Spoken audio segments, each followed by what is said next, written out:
आपका जो ये हाथ है सुना सुना अच्छा नहीं लग रहा है। अब बताओ ना, कहा तेरी सोना के चूड़ी चाहिए, हाँ तना महंगा बा। लोग कह रहे हैं कि दे दो। अरे तू कहबू तो हम हीरा के चूड़ी दे दे, सोना का बा का भैया। लेकिन अभी तनी बरसात उरसात के दिन बा, तनी ध्यान से अभी आराम से ताबिया हुई तो हम दे दे। अलकी बड़ी मशहूर होला, अरे वही जाके शंखा पोला, अरे की औरी बोलो चाही का सना। चूड़ी हरियर का ले आई है रे सबर का, पहिरी के नचा बचा। हाँ बोल बहन, चूड़ी हरियर का ले आई है रे सबर का, पहिरी के नचा छमछा। संडे के सुना बुक भी अगाड़ी, समही में पापा यौरी मम्मी जात पहाड़ी। मशहूर होला ओही जाके शंखा पोला, और बोला चाहिए कसना। प्रेम से बोली शंकर भगवान की। हेलो, गोपालगंज जिला न भैया। अरे आवाज ऐसा आवे के चाहिए कि लोग के लागे कि ना सिंहासनी महोत्सव में आप लोग के कलुआ आई बा। गोपालगंज, छपरा, सिवान है गोरखपुर तक आवाज जाए के चाहिए। हाला नहीं करे के जयकारी लगावे के बा। अनुपमा जी एक बार आप जयकारी लगवाइए। एक बार प्रेम से बोली शंकर भगवान की। प्रेम से बोली धनेश्वर नाथ महादेव की। तब ना पूरा बिहार में शोर होई कि बाबा है जबानी, और बाबा के इतना भक्त लोग जब उपस्थित बा कि चूड़ी हरियर का ले आई है रे सहारा का, पहिरी के नाचो बचा। हाँ बोल बो, चूड़ी हरियर का ले आई है रे सहारा का, पहिरी के नाचो छमा। भैया ये तो मैंने गा के सुना दिया है लोगों को, काजी। हाँ, अब आपके मुंह से लोग सुनना चाहते हैं कुछ कुछ गीत। तो हम तो देखिए जो भोले बाबा के भक्त रियल में के क्या भैया तनी हाथ उठेबा लोग ता।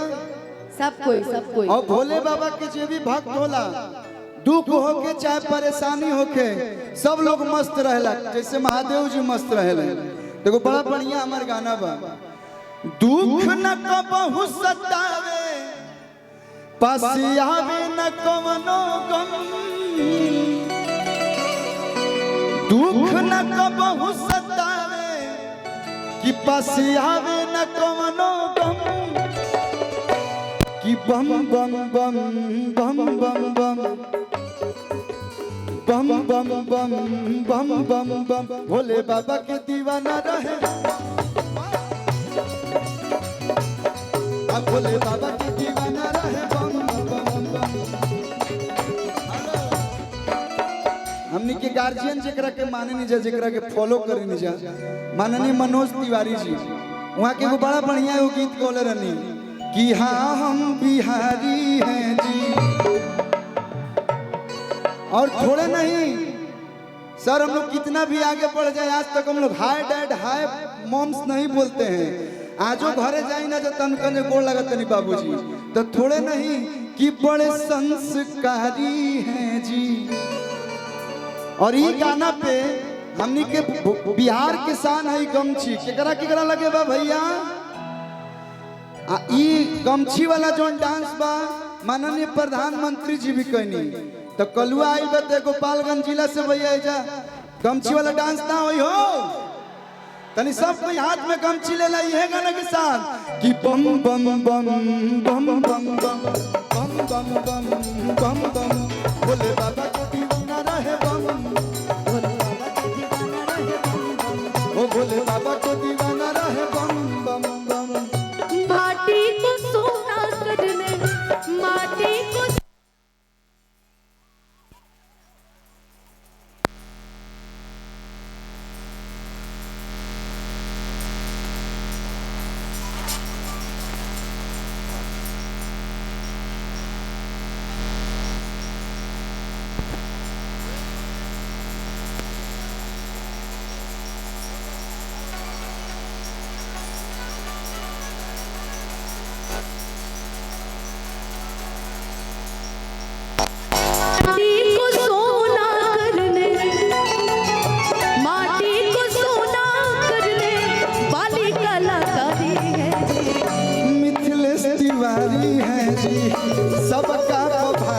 है। मिथिलेश तिवारी है सबका पे भारी है जी। भोले बाबा के दीवाना रहे बम बम बम, भोले बाबा के दीवाना रहे बम बम बम।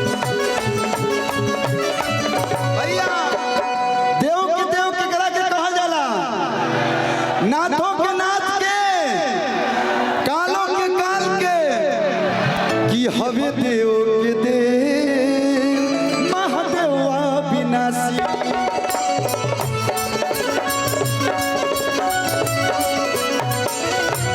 दिल भूखे को अन्न और प्यासे को पानी।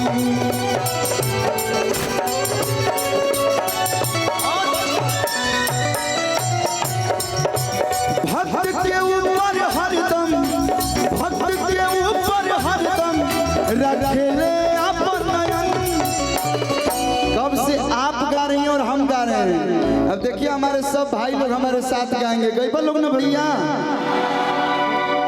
एक बार हम बम बम बम गाए 3 बेरी, आ 3 बेरी आप लोग के गाएगा। ओके कि बम बम बम।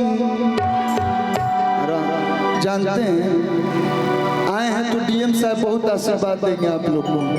तनी मनी रुक जाइए 2 मिनट। कि बम बम बम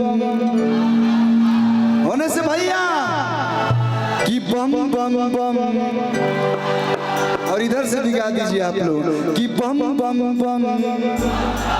अब चारों तरफ से झूम के कि भोले बाबा के दीवाना रहे, भोले बाबा के दीवाना रहे बम बम, अरे ही में भाव लगा। आपने बोला ना